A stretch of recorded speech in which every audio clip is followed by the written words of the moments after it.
En Corea del Norte, Internet como lo conoces no existe. No puedes usar Google. No puedes entrar a redes sociales. No puedes leer noticias extranjeras libremente. Y no es una falla técnica. Es diseño. Es control. Es poder. Solo una red interna controlada por el Estado. Una versión filtrada del mundo. Una realidad diseñada. Donde la televisión transmite un solo mensaje. Un solo rostro. Una sola narrativa. Las transmisiones no compiten entre sí. No hay debate. No hay análisis alternativo. Solo una historia oficial. Y esa historia siempre tiene el mismo protagonista. Hay un lugar. Donde la historia tiene una sola versión. Donde los libros escolares no solo enseñan fechas. Enseñan lealtad. Donde los líderes no solo gobiernan. Son descritos como héroes míticos. Donde el pasado es cuidadosamente editado. Y el presente cuidadosamente vigilado. Un lugar. Donde pensar diferente. No es simplemente impopular. Es peligroso. Porque allí, la libertad de pensamiento no es un derecho. Es una amenaza. Y una amenaza puede costarte la libertad. O la vida. Ese lugar es Corea del Norte. Un país herméticamente cerrado. Una nación donde las fronteras no solo separan territorios. Separan realidades. Donde la información entra con dificultad. Y salir puede ser casi imposible. Un sistema donde el líder no solo gobierna. Es venerado. Su imagen está en cada edificio público. Su retrato cuelga en cada hogar.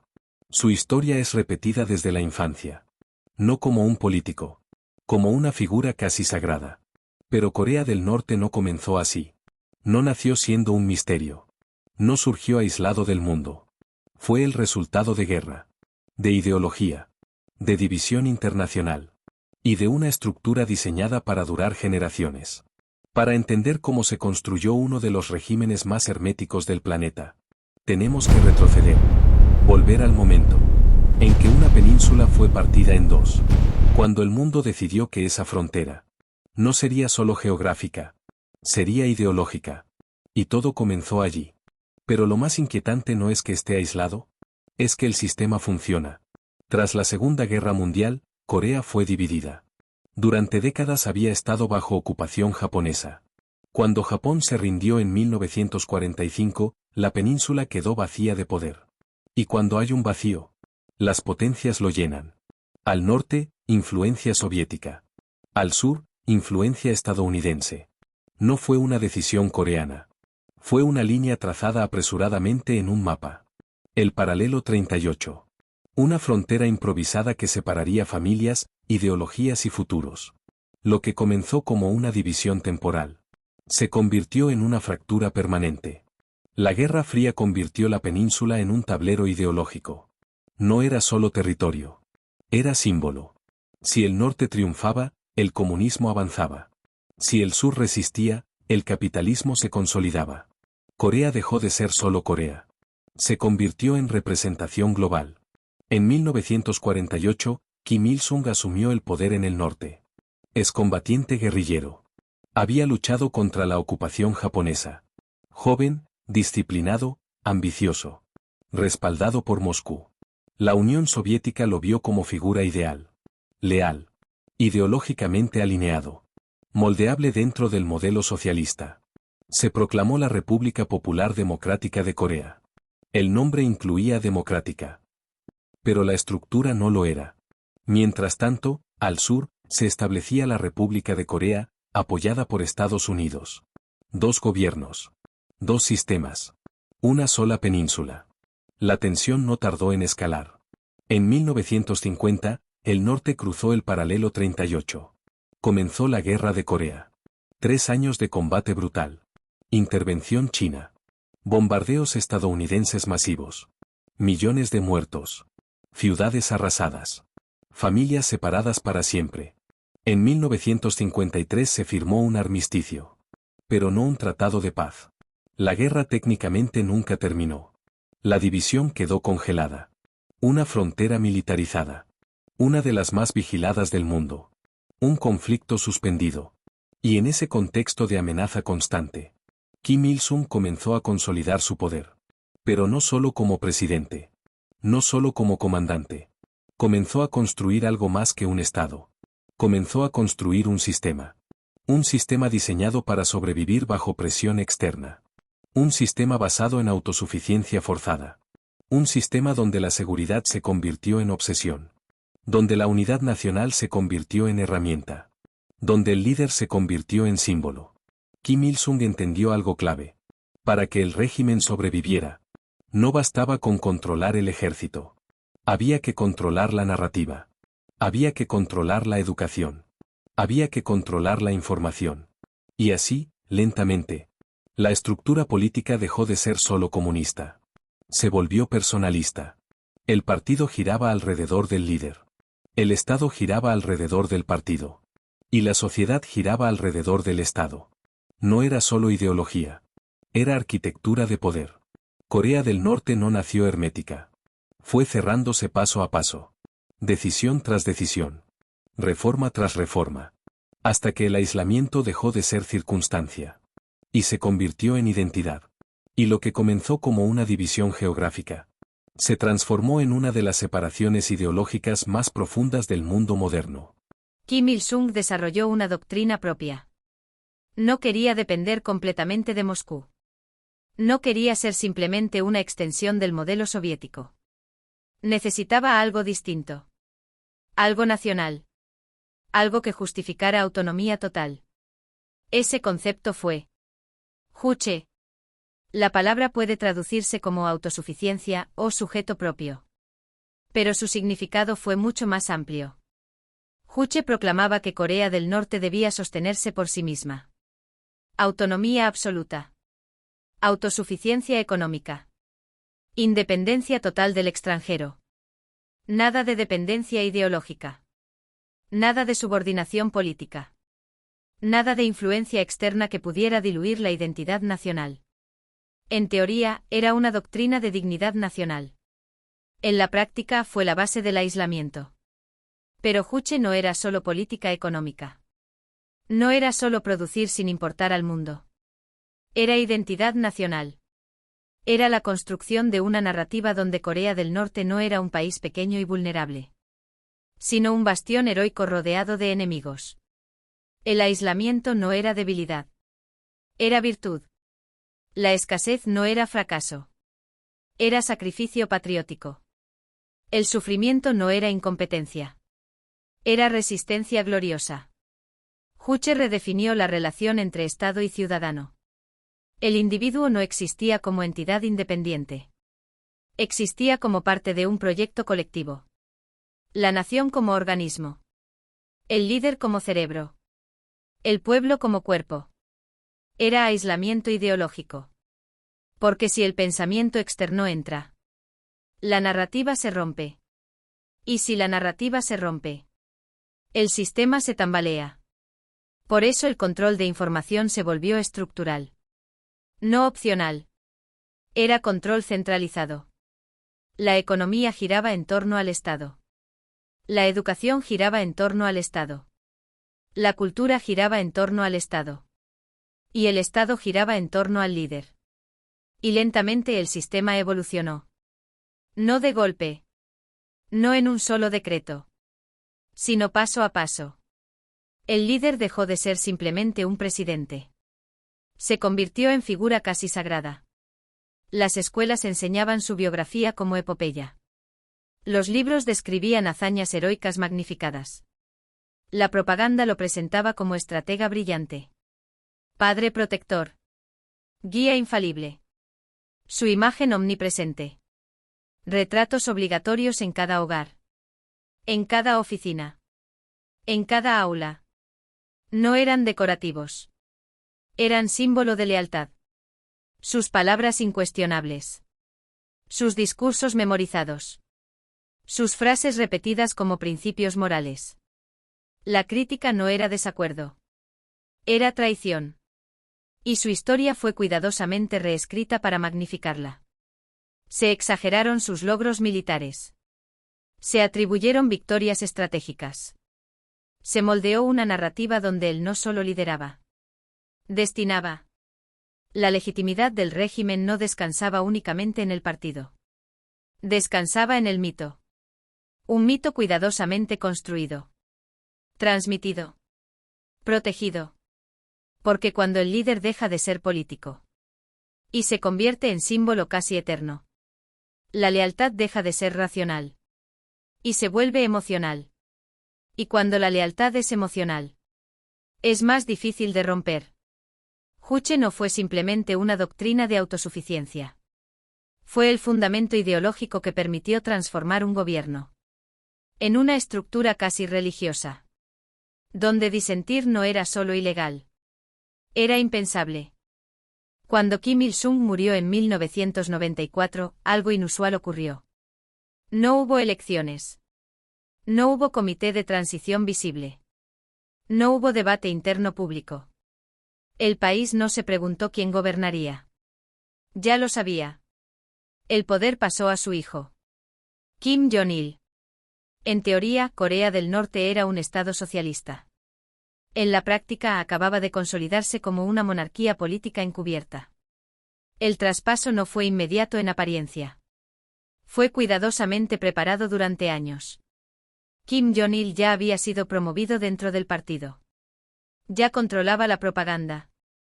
Ya supervisaba el aparato militar. La sucesión no fue improvisada. Fue diseñada. Pero incluso así, el momento era delicado. La Unión Soviética había colapsado pocos años antes. La economía norcoreana estaba al borde del abismo. La hambruna comenzaba a expandirse. Muchos analistas pensaron que el régimen no sobreviviría a la muerte de su fundador. Se equivocaron. Porque el poder no descansaba únicamente en la figura de Kim Il-sung. Descansaba en la estructura que él había construido. Y esa estructura estaba diseñada para transferir lealtad, no solo autoridad. Kim Il-sung fue declarado presidente eterno. El cargo no fue ocupado nuevamente. No porque desapareciera, sino porque se volvió simbólico. La figura del fundador no murió oficialmente en términos políticos. Se convirtió en presencia permanente. El sistema no avanzaba hacia el futuro. Se anclaba en el mito. Kim Jong-il no se presentó como reemplazo. Se presentó como continuidad natural. Como heredero legítimo. Como extensión de la voluntad histórica. Y cuando él murió en 2011, la historia se repitió. El poder pasó a su hijo, Kim Jong-un. Joven. Educado parcialmente en el extranjero. Con apenas 27 años cuando asumió. Muchos lo consideraron inexperto. Vulnerable. Temporal. Pero el sistema no depende de edad. Depende de lealtad institucionalizada. Y Kim Jong-un actuó con rapidez. Eliminó rivales potenciales. Reestructuró el alto mando militar. Ejecutó a figuras cercanas, incluso familiares, para consolidar autoridad. El mensaje fue claro. La juventud no era debilidad. La sangre lo legitimaba. Así, Corea del Norte se convirtió en algo extraordinario. Una dinastía comunista hereditaria. Única en el mundo. Un sistema que combina ideología socialista, control totalitario y sucesión familiar. La narrativa oficial no los presenta como simples líderes. Los presenta como figuras extraordinarias. No políticos. No administradores. Sino seres excepcionales. Kim Il-sung, el guerrillero invencible. Kim Jong-il, el estratega militar prodigio. Kim Jong-un, el comandante visionario. Los relatos oficiales describen talentos casi sobrehumanos. Hazañas tempranas. Logros militares magnificados. La infancia de cada líder es convertida en leyenda. No es propaganda superficial. Es mitología política. El culto a la personalidad no es accesorio. No es decoración. Es pilar del sistema. Porque cuando el líder es incuestionable, el sistema es incuestionable. Si el líder es infalible, las decisiones son infalibles. Si el líder es protector absoluto, el sacrificio es deber moral. La lealtad deja de ser cálculo político. Se convierte en obligación emocional. En Corea del Norte, la obediencia no se presenta como miedo. Se presenta como gratitud. El líder no oprime. Protege. No exige. Guía. Esa es la narrativa. Y cuando una narrativa se transmite durante generaciones. Cuando no hay comparación externa. Cuando no hay versión alternativa. La percepción cambia. La dinastía deja de parecer extraordinaria. Y comienza a parecer natural. Y ahí reside la verdadera fuerza del sistema. No solo controla el presente. Controla la percepción de lo posible. Corea del Norte no se mantiene solo con propaganda. No sobrevive únicamente por discursos grandilocuentes. No depende exclusivamente del culto al líder. Se mantiene con estructura. Una estructura diseñada para que el control no sea visible todo el tiempo. Pero siempre esté presente. El sistema más importante dentro de esa estructura tiene un nombre. Songbun. No es una ley escrita en la Constitución. No es una etiqueta pública que puedas ver. Pero determina prácticamente toda tu vida. Songbun es un sistema de clasificación social hereditaria. Tu lealtad familiar determina tu futuro. No importa solo lo que tú hagas. Importa lo que hicieron tus padres. Tus abuelos. Incluso tus tíos. Si tu familia luchó junto al régimen en la Guerra de Corea. Si fue cercana al partido. Si mostró lealtad histórica. Perteneces a una categoría central. Si tu familia fue neutral. O tuvo algún vínculo dudoso con el sur. Caes en una categoría vacilante. Si algún pariente desertó. Si alguien fue acusado de traición.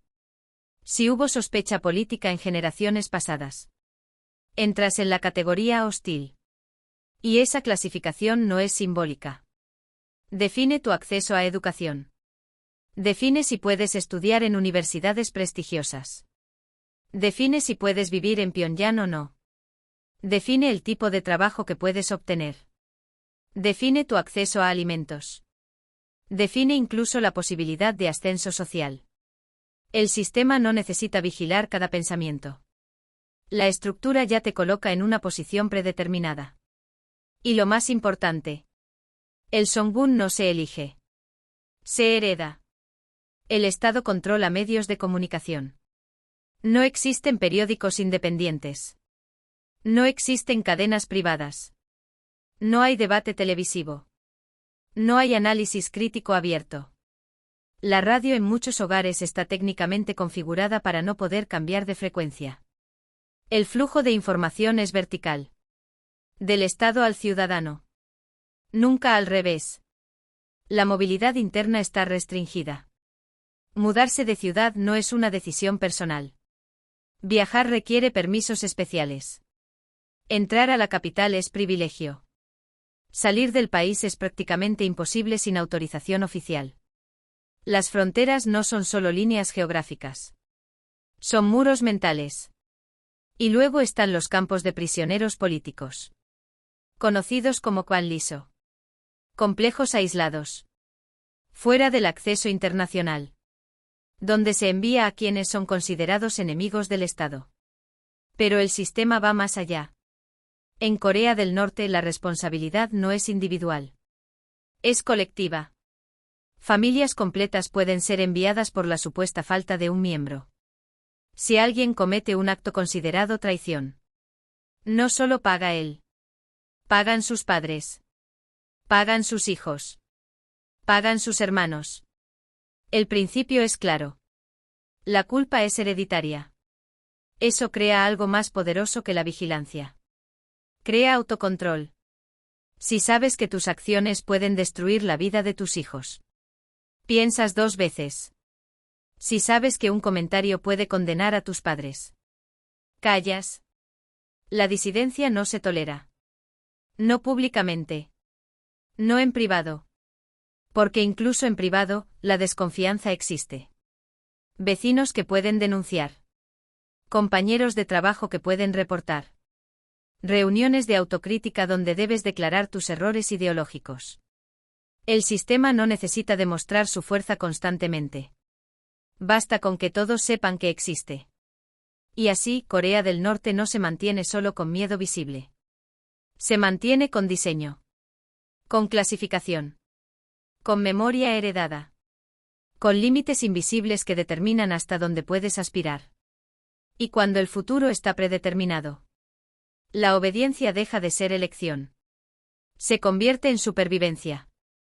En los años 90, tras la caída de la Unión Soviética, la economía colapsó. Durante décadas, Corea del Norte había dependido del bloque soviético. Petróleo subsidiado. Intercambios preferenciales. Asistencia técnica. Créditos. No era autosuficiencia real. Era dependencia estratégica. Cuando la Unión Soviética desapareció en 1991, ese soporte se evaporó. China, que también atravesaba reformas económicas profundas, redujo su ayuda. De repente el modelo industrial centralizado norcoreano quedó sin combustible. Sin piezas. Sin respaldo. Las fábricas comenzaron a detenerse. La red eléctrica fallaba con frecuencia. El transporte ferroviario se paralizó por falta de energía. La producción agrícola, ya frágil, dependía de fertilizantes y combustible que dejaron de llegar. El sistema empezó a resquebrajarse. Y entonces llegó el golpe final. Inundaciones devastadoras en 1995. Luego sequías. Cosechas perdidas. Infraestructura agrícola destruida. El resultado fue catastrófico. Una hambruna devastadora golpeó al país. Las raciones estatales se redujeron drásticamente. En muchas regiones, simplemente dejaron de llegar. El sistema público de distribución, columna vertebral del control estatal, comenzó a fallar. Las personas comenzaron a improvisar. Mercados informales surgieron en secreto. Intercambios clandestinos. Trueques. Supervivencia fuera del sistema oficial. Cientos de miles murieron. Algunas estimaciones hablan de más de 1 millón. No hay cifras oficiales confiables. Pero el impacto fue innegable. Niños desnutridos. Ancianos abandonados. Familias enteras debilitadas por falta de alimentos. Hubo reportes de personas alimentándose de raíces, corteza de árboles, hierba. En cualquier otro país, una crisis de esa magnitud habría provocado protestas masivas. Colapso político. Revolución. Pero el régimen la llamó la marcha ardua. No como fracaso, sino como sacrificio heroico. La narrativa fue clara. El pueblo estaba resistiendo una agresión externa. El hambre no era incompetencia. Era consecuencia de sanciones y enemigos. Era prueba de fortaleza nacional. Y algo inquietante ocurrió. Incluso en medio del hambre. La estructura de poder no colapsó. No hubo levantamientos nacionales coordinados. No hubo fractura visible en el aparato central. ¿Por qué? Porque el control no depende solo de recursos. Depende de información. Y la información sigue cerrada. Si no sabes que en otro lugar la vida es diferente, no puedes compararla. Si no sabes que el sistema puede funcionar de otra manera, no puedes exigir cambio. Si la narrativa oficial insiste en que el sufrimiento es compartido y necesario, el sacrificio se normaliza. Además, el sistema de Songbun seguía funcionando. Las élites cercanas al régimen recibían prioridad en alimentos. El ejército seguía siendo abastecido. La capital protegida. El hambre fue desigual. Y el miedo seguía intacto. Incluso debilitado físicamente. El Estado conservaba su arma más poderosa. El monopolio del relato. Y así, una de las hambrunas más devastadoras de finales del siglo XX. No derribó al régimen. Lo endureció. Porque sobrevivir a una crisis extrema, sin perder el control, envía un mensaje interno poderoso. El sistema es más fuerte que la escasez. Más fuerte que el sufrimiento. Más fuerte que la muerte.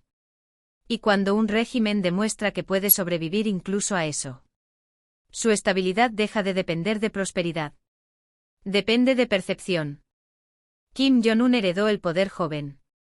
Tenía poco más de 20 años cuando fue presentado públicamente como sucesor. Su rostro era desconocido. Su experiencia, limitada. Había pasado parte de su adolescencia en el extranjero. Muchos analistas internacionales lo vieron como figura transitoria. Un líder decorativo controlado por generales veteranos. Un símbolo que sería manipulado desde dentro. Pero subestimaron el sistema. Y lo subestimaron a él. Porque Kim Jong-un entendía algo fundamental.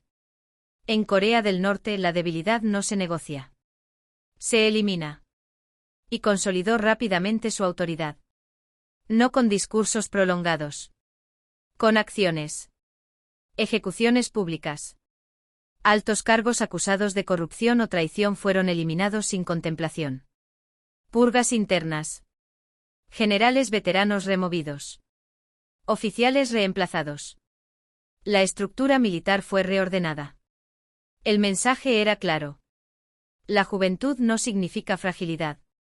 Significa renovación del poder. Incluso familiares fueron eliminados. Su tío, considerado durante años una figura influyente dentro del régimen, fue ejecutado. Su medio hermano fue asesinado en el extranjero bajo circunstancias que apuntan al aparato estatal. La sangre no era garantía de protección. La lealtad era la única moneda válida. Cada purga no solo eliminaba rivales. Reafirmaba control. Porque en un sistema construido sobre percepción de autoridad absoluta, cualquier duda debe ser aplastada rápidamente. Pero Kim Jong-un no se limitó a consolidar poder interno. Aceleró algo más. El desarrollo nuclear. Corea del Norte ya había iniciado su programa antes. Pero bajo su liderazgo el ritmo cambió. Pruebas de misiles balísticos. Ensayos nucleares subterráneos. Demostraciones públicas de capacidad armamentística. Cada lanzamiento era un mensaje. No solo a Corea del Sur. No solo a Estados Unidos. Al mundo. Corea del Norte ya no era únicamente un estado aislado. Era un actor nuclear.